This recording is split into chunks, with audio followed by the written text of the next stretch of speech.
Right. That was the original course on the site. It's still there today. You can still purchase it. As you all know, I'm a big proponent of the Scandinavian Defense, which Magnus himself sometimes uses and has told me some secrets about. Mm-hmm. And yeah, I've been using the opening for quite a while, but that was one of our first. And the idea was always to get the community involved and have people be able to create courses on their own, because that's how we knew Chessable would become a big thing. If people could have a platform to share their love and knowledge of openings and courses and make it available. Thank you so much for the response. Indeed, I was just going to say we don't have a Scandinavian, but we do have Game 4 on, so we will shift to the game and ask John more questions later on. Oh, yeah, they're blitzing out the openings. We better pay attention. They sure are, and they've jumped to a Cambridge Springs defense, Peter. Yeah, yesterday this position appeared on the board a number of times, and Anish invariably played e3, knight b7, queen c2, and didn't really get very far. But he wasn't in a must-win situation in either of those. Today he is, so I think it's very understandable that he opts for something much sharper, bishop g5, inviting all kinds of potential craziness. There is the old Botvinnik system of going here. There is also the Moscow, anti-Moscow, starting with h6. And I suspect, considering the match situation, Anish was probably quite happy to offer this gambit, because it leads to perhaps the set of the most crazy and unbalanced positions in world theory today. But Magnus goes knight b7, which I think is very understandable. Not really, no point for him to get involved in any of those. E3, queen a5, and I'm a little bit surprised by Anish's decision here, because it always felt to me that, in particular in a must-win game like this, you are very incentivized to go c takes d5, knight takes d5, queen d2, or rook c1 as they do these days, and play these types of positions, because they do get very, very unbalanced and very, very sharp quite often. Instead, Anish goes knight d2, and the issue with that move is specifically what Magnus is doing, going for this type of a kind of a Cambridge Springs / Catalan hybrid, where Black, of course, has a very, very passive bishop on c8, but his structure is extremely solid, no weaknesses, and sort of the type of the game Magnus normally prefers. But I would like to take all of that back because of what happened later. Okay, sorry. I was just going to say you went really, really fast, and I think that was a very important point. You're not a chess player. If you could just go back a little bit, Peter. Sure. Once you play the move d5 takes c4 for a second, you're not a chess player unless you haven't blundered your bishop on g5, not once, but at least twice. That is very true, right? I think so that's why we saw the move bishop takes f6. And I think the only thing that I blundered my bishop at least twice. Not in this particular variation, but in Sicilians especially. I'm prone to losing my bishop. Sorry, Peter. Yeah, I wanted to say that the only thing that saves me here and still qualifies me as a chess player is that I don't play this position with either color, or I'm sure I would have blundered that bishop as well. So yeah, after queen c7, rook c1, bishop e7, g3, castles, bishop g2, all of this is very logical, has been seen innumerable times. But then in this position, instead of some kind of a quiet continuation, Anish just initiates an immediate confrontation in the center with e3, e4. Aiming to play e5 and then knight e4 and then knight d6. This is not supposed to be good for white. This immediate e4. Usually the pawn on d4 becomes a weakness. I had a game specifically. I was black against Jan Timman, where Jan was first trying to probe the position with A3 and B4 before ever turning into the center. The immediate center move, E3, E4, was not recommended, Peter. Well, I think here it makes decent sense. My first reaction was also this probably shouldn't be good because you're weakening your pawn on d4 and your position lacks a dark squared bishop to support it. But it's connected to a very concrete idea, as I mentioned, of going e5 very quickly, opening up the e4 square for the other knight and playing for sharp complications. Magnus quite quickly responded with b5, knight e3, queen b6. Driving the second knight away from the c4 square so that it's much harder for white to land one of those knights on d6.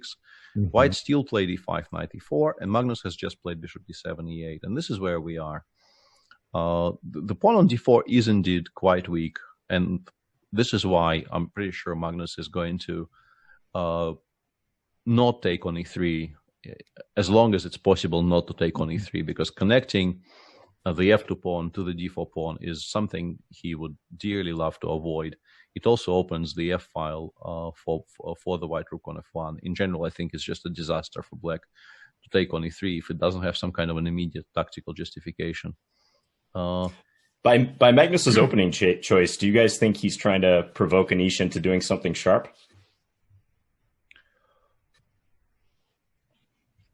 It just seems to me that it's a rather passive setup for black at the moment. I mean, I like white here for sure, looking to plop a knight in on c5, and maybe in view of that last game, he's trying to say, hey, you got to throw yourself at me. Show me what you got.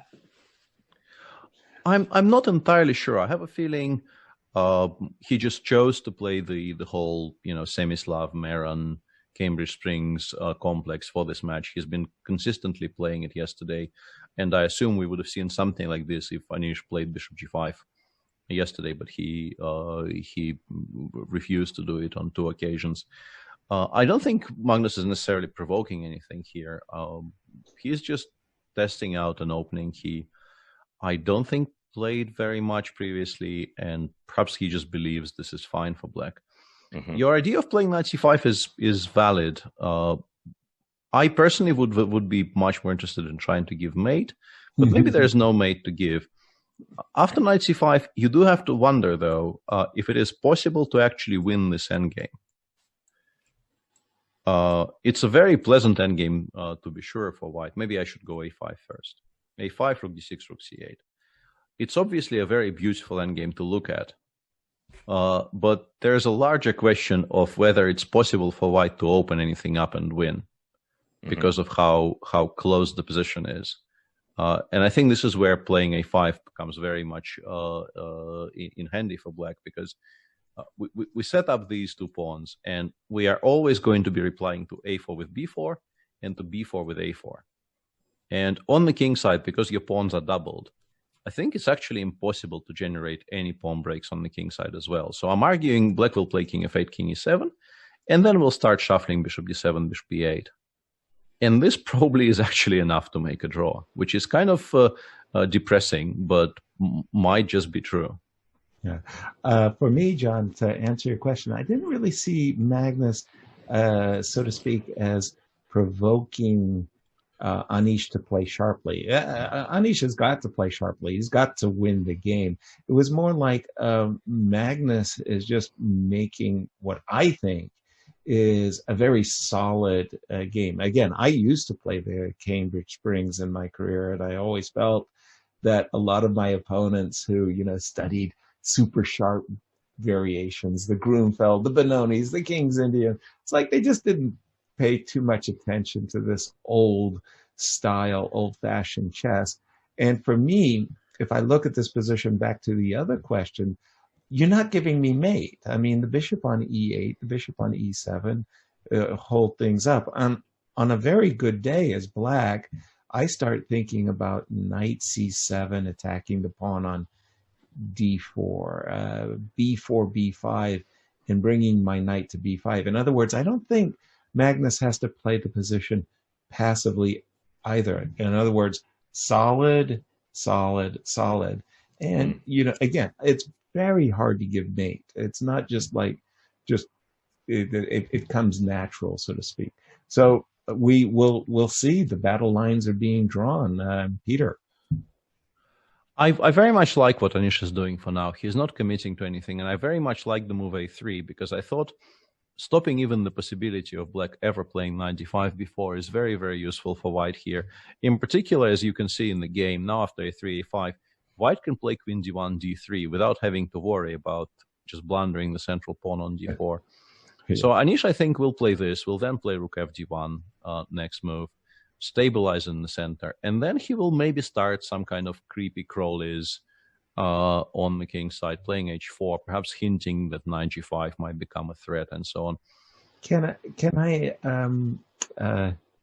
ask a central question there? For after your move queen d3, my bishop on e8's not the greatest of shakes, so I'm thinking that I'll play the move f7, f5, in order that the bishop on e8 might slip out over on the king side. How would the situation resolve in that case, Peter? Well, I want to ask you, do you really like this? I played it. I have played it in my practice. Seriously, it's not a joke. Usually I actually played f6 in bishop g6. So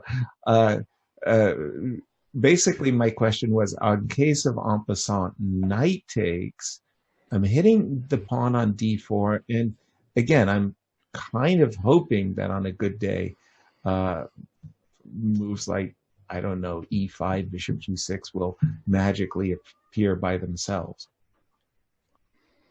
It looks very, very risky to me, but maybe it works on a tactical level. I would need to check it for quite some time before I would be able to convince myself this works. Honestly, even let's say after something like knight g5, rook takes d4, queen e2, I would be so worried with black that I will blunder some kind of knight f5 tactical shot somewhere, and everything will just fall completely apart.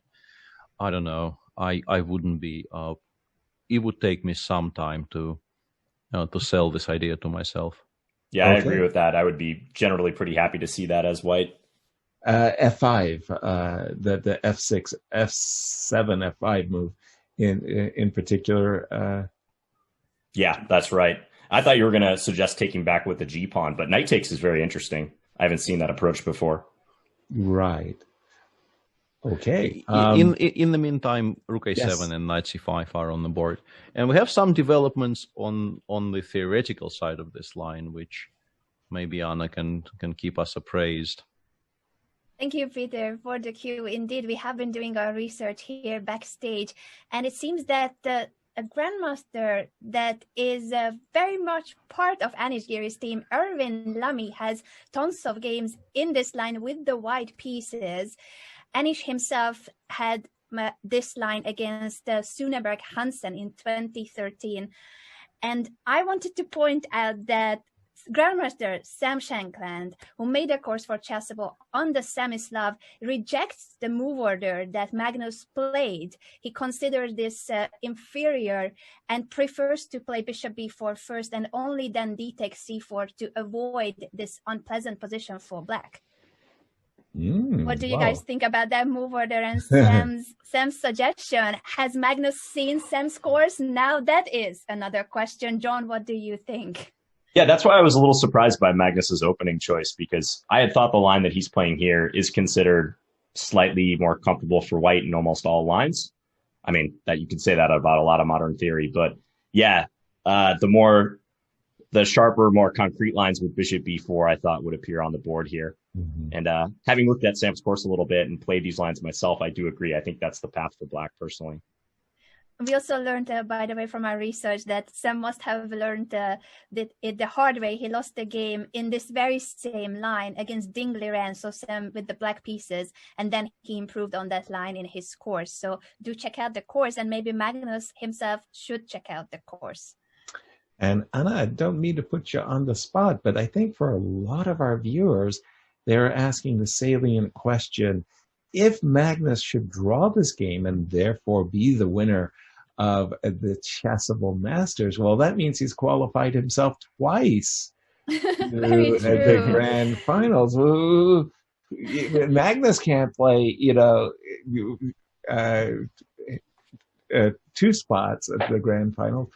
What happened? Yes, he cannot occupy 2 spots. Unfortunately for the world champion, we cannot grant him that. But a lot of viewers have been wondering, indeed, what happens if Magnus wins this leg of the tour as well, since the grand final is about the 4 winners, the 4 different legs of the Magnus Carlsen chess tour. But in this case, Magnus would be winning 2 of them.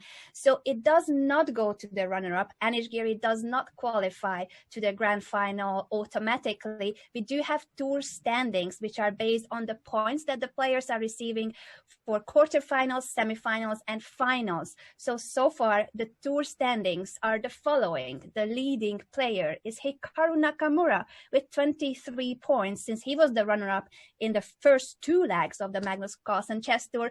And second place at the moment is Ding Liren with 21 points. So the 2 players, Nakamura and Ding, have the best chances so far. But the legends of chess, the next leg of the event, of course, will count as well for the tour standings. But Magnus cannot take 2 spots. All right. Well, that certainly clarifies that one. Thank you very much, Anna. And John, you're the Chessable author of the day. It's kind of ironic that you'd be both a co-founder and author. Your course is the one that folks can win. And I always try to make it tongue-in-cheek. I mean it, but also quite seriously. What did you learn when you were putting this course together for yourself? Yeah, so going through the checkmate patterns manual, it was really interesting to get into the history of these checkmate patterns, how they came about, usually played by famous players in the past. I think when I was on the broadcast last time, I was mentioning a game in 1750 by Le Gall that led to Le Gall's Mate, the only recorded game by him. But yeah, it's just a walk through chess history. And I now have a much better idea of the nomenclature of certain patterns that I was previously using incorrectly. Like epaulette mate, for instance. Mm-hmm. I was previously referring to it as a situation where the diagonal retreats for a king's escape are taken away, but it's really only the vertical or horizontal retreats. So, stuff like that was new to me in going through the course. But yeah, it was a real joy to work through. And it's the essential element of chess, right? Checkmate. It ends the game. So it was nice to work on. Yeah, the epaulette mate, just to buttress what you were saying, like a black king on E8, a black rook on F8, a black rook on D8. The epaulette mate for me was a queen on E6. And because the rooks were on the shoulders of the king, like you think of the military and the epaulettes on your shoulders. So your history of these patterns. Yeah, and then the Arabian mate with the rook and the knight and stuff. So that for you was eye-awakening, yeah? Yeah, exactly. It just kind of reinforced some existing knowledge I had, but also introduced, some nice new historical little tidbits to my chess knowledge. Cool. I want to take us back to the game. John, your move knight c5 was plopped on the board by Anish Giri. Anish said, that's a very nice outpost. Thank you very much, Magnus. I'll center myself there. Peter, give us your thoughts. Anish Giri in a must-win situation.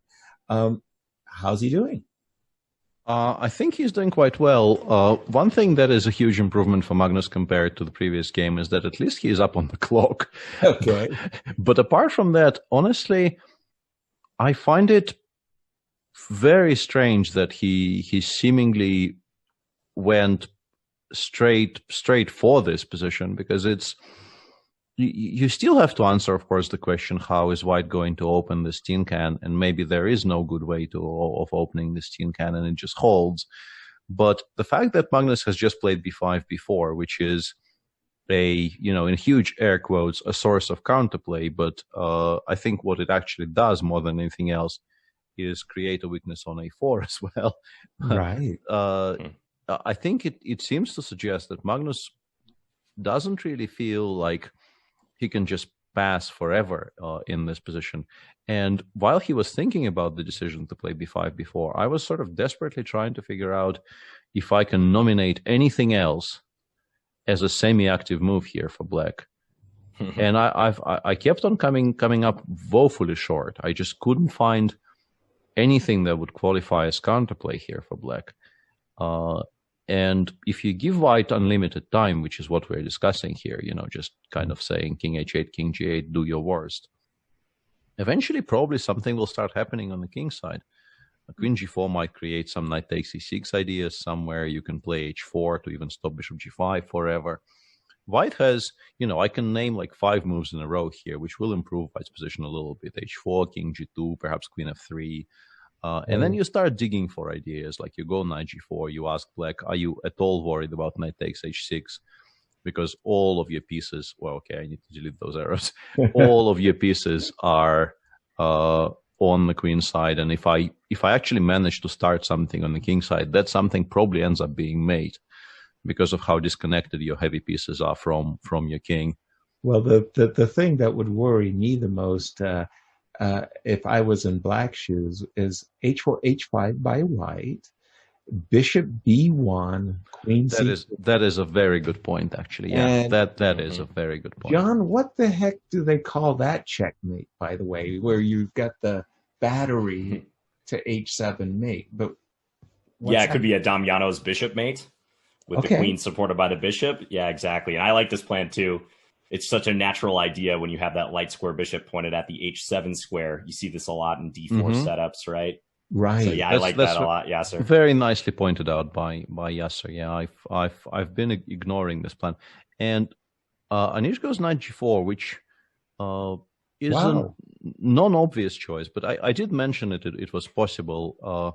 Perhaps he is saying. I think maybe the way to explain it potentially would be to say, the knight on d5 looks nice, but it's also not really going anywhere. Right. And by going knight g4, we are depriving black of some of the simplification options he might have, because I don't think we are creating a threat of knight takes h6 just yet. I think, let's say I play rook a5, which is a pseudo-active move here, and knight h6, gh, let's say we give a check, black goes king h8, queen h5, king g7. I've been thinking about this for a while, and we probably do have the perpetual with queen g4, queen h5. It's very possible white is not worse here. Mm-hmm. But not being worse is not what Anish needs here. No, he needs a win. And to illustrate why black has defensive resources here, it's very important to note that this bishop on e8, which appears to be completely jobless here, does a very, very good job of stopping queen g6 check in this position, which probably would have been mate if not for the bishop on e8.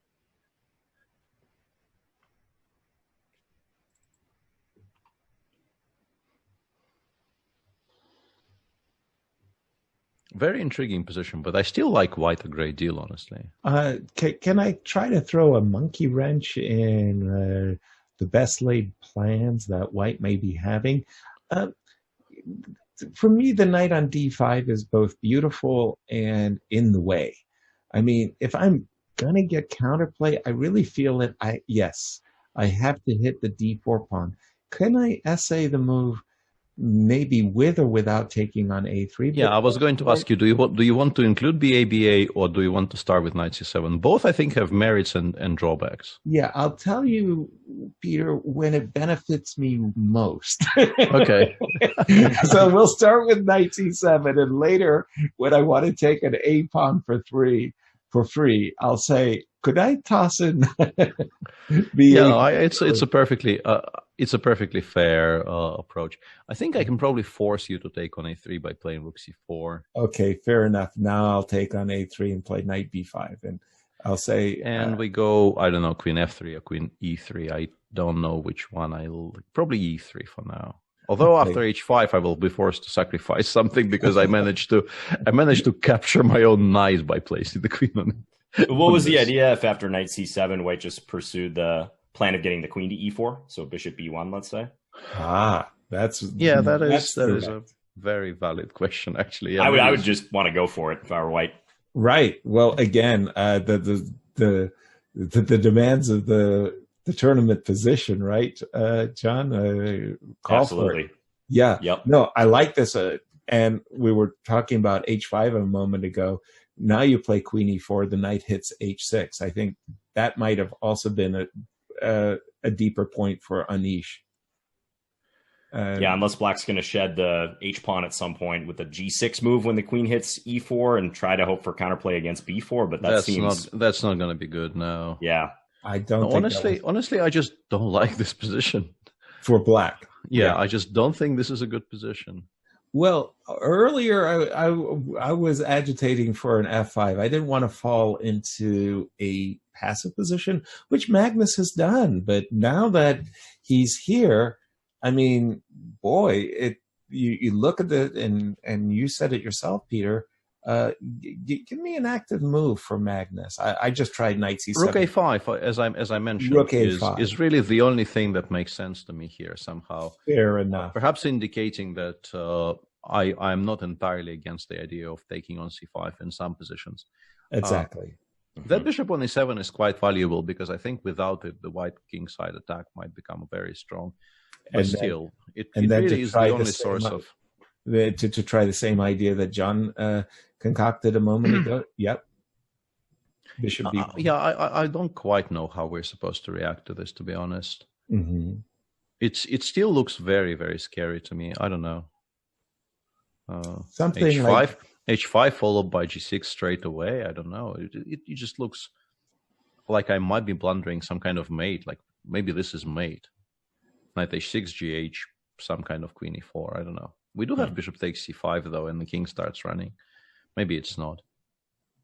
This, looks less likely. Yeah, maybe I'm getting slightly overexcited here. But your arrows improve. John, I don't know. John, you've probably been watching a lot of the broadcast. Won't you agree with me that Peter's arrows just get so much more targeted and focused when he's got an attack going? Yeah, absolutely. They become a lot more incisive, and you can feel the energy flowing from Peter's arrows.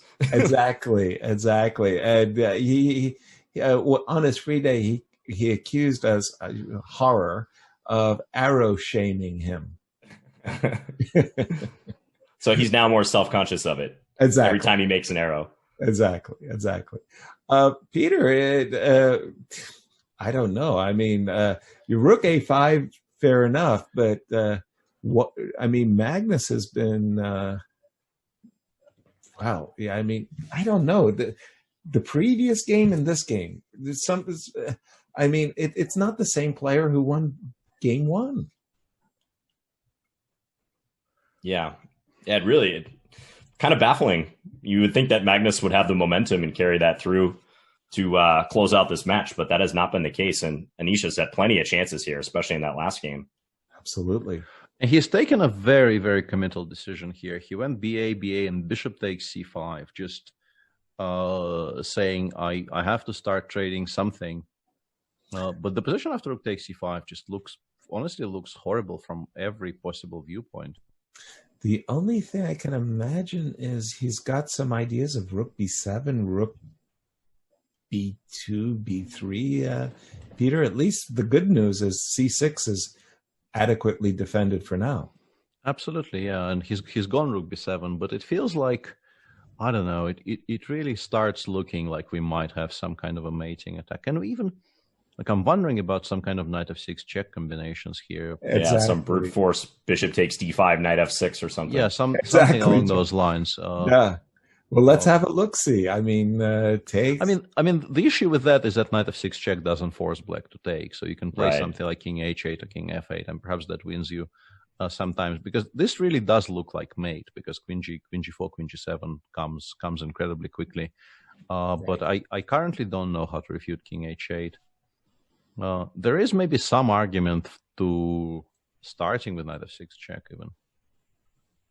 And if you take gf now, we will take on d5, and we will say our attack is so strong we can even operate by offering the sacrifice first. Is this so clear, Peter? Because now I'm not obliged to take the bishop. Now e takes d5, even maybe queen c8. Yeah. Some sort of defense on the light squares. This I don't know. I thought I will have something here, but maybe I've once again become a little bit overexcited. But rook b2 is, what happens if we just go bishop c2 here? Okay. Yeah. And that's a very... I once did this against Viktor Korchnoi, and he did... I mean, it was so frustrating. Okay, what I want to do is I want to go rook b2, and I want you to go queen d3 or queen e4. And he went like king f8 before I could even land on h7 with the check. Yeah, but this brings us back to the issue I mentioned sometime earlier. I can switch from giving mate to winning some material for now, and then maybe I can go back to giving mate later. Good point. No, very, very good point. And in fact, after bishop c2, we've seen knight e7. Yeah, and I think that this makes a lot of sense because when we were lining up, Damiano's mate, did you say? When we were lining up, bad things were happening. So knight e7 maybe to stop knight g7. Once again, I think the biggest issue with knight f6 check here, which is a move I made on a demonstration board, is that black is not obliged to take, because I think if you do take, you probably end up getting mated somewhere here. You do have queen d6, queen f8, but I have a feeling like at the end of that variation, I can even play something like, maybe I should have started with rook h5 actually. Right. Let's take with the rook and then land the queen on the h file, and that should win. But yeah, even that last line you were showing, like queen h3 after queen f8. Yeah, but then there's h5, rook there's h8. rook d5. Yeah, this is why I became slightly disillusioned, because we're getting cut off. We're getting cut off from the h file. Of course, knight f6 check is by no means forced, and once again, I suspect we can take on a4 and just play a very safe position, a pawn up. But he has played knight f6 check. I think Magnus probably goes king h8 here or king f8. I'm undecided which square I like. I wanted to say better, but it's actually less. Ooh, knight f6 played. Wow. Yeah. This looks not a shocker. Super, super tense. I wonder how our social media channels are doing. Probably they're blowing up. But right here, right now, I got to say, I'm feeling comeback. The chat is feeling it too, yes. Everyone is just screaming about knight f6 being the best move. I'm seeing +2s in the chat as well, and a comeback by Anish Giri. It's on the cards. It's on the cards. Winning on demand. He did it yesterday in the final rapid game, and he may as well do it right now with this knight f6 check. Let's see what happens after king f8. Wow, it really, really feels good for Anish Giri. I think that he's never going to get a better chance than he has right now. Yeah, I think we can maybe even go something like queen g3 or e4. I like queen e4 in particular. I'm slightly worried about gf now, but what I would like to do is to force you to move the knight away from e7 and then take on e8 and on c6. He's played queen g4 instead. Yeah, I was about to say queen g4. The reason I found this move attractive, yes, exactly, Peter, knight h5, and I just want to create more weaknesses over there. And in the meanwhile, it's not like black is crashing through on the queen. No, absolutely not, yeah. Rook b2, it kind of comes with an empty threat, if you will. Yeah, rook b5 played, which is very, not rook b6, sorry. Rook b5 played, which is very understandable because you do have to create at least some imbalances.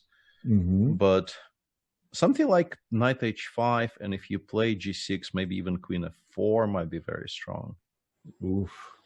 I don't know. This is looking nasty. That really does. It's Swiss cheese position great. here for black. It's just not looking great. Yeah, I think Anish has this at his fingertips. You can also definitely make an argument for just playing rook c3 and saying, thank you for forcing me to bring the rook over to where it's going to be joining the mating attack. Yeah. To me, this is just so unusual to see Magnus lose in this fashion. I'm not saying he's going to lose 100%, but it's not looking good. Not looking good. No, I absolutely agree. I think, I honestly don't quite understand what's happening because, of course, he can lose a chess game, but he, both in game 3 and in game 4, he seemingly straight out of the opening got a position which offered him absolutely no prospects of playing actively, and he is, I think, as most of us are, honestly, at his best when he's playing actively and not just defending. And yeah, I'm very surprised. Knight h5, queen f4 actually played, and surprisingly, there is this move knight g8 in this position, which then we first take on b5 and then we take on g6. That doesn't quite work. Nice. The point that you wanted to make, Peter, is that if you take on g6 right away, we leave the d1 rook hanging.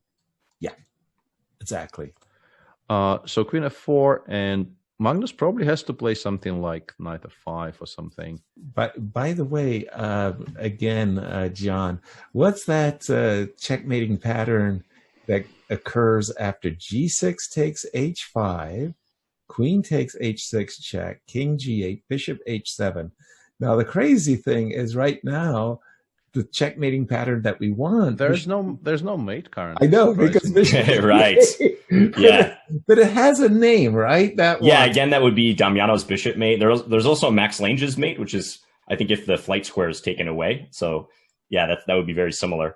Okay, and we do have knight f5 on the board, but this looks terrible. Like this looks lost. I think the word you're looking for there is lost. Yes, thank you, Peter. I think something like bishop takes f5 just crashes through, and we win. Like rook c5, we take this guy with check. We go back to g5 with check, and in this position maybe play something like bishop takes g6. I don't know. Or that's good. Something. I like that one, Peter.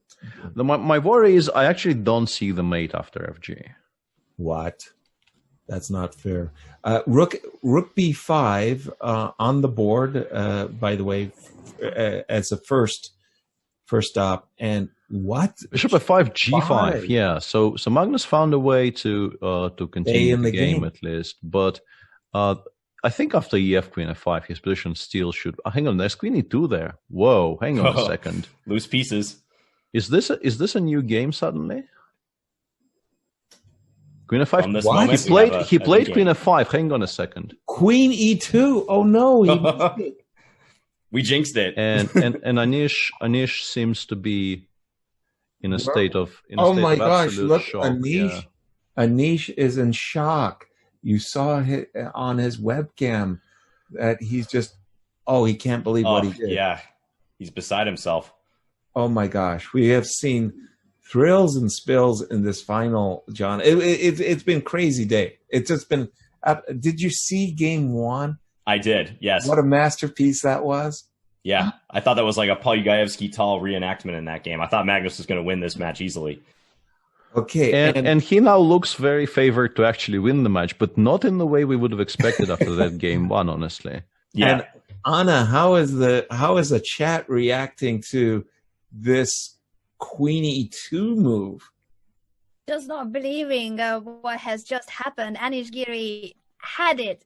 The only thing that he shouldn't have done was taking that pawn on f5. Knight f6 in that position seems to be a simple way to continue, and the position for white is winning. So I'm just as much in shock as the chat on YouTube and Twitch and Chess24, not believing that we were so close to seeing those two blitz games coming in.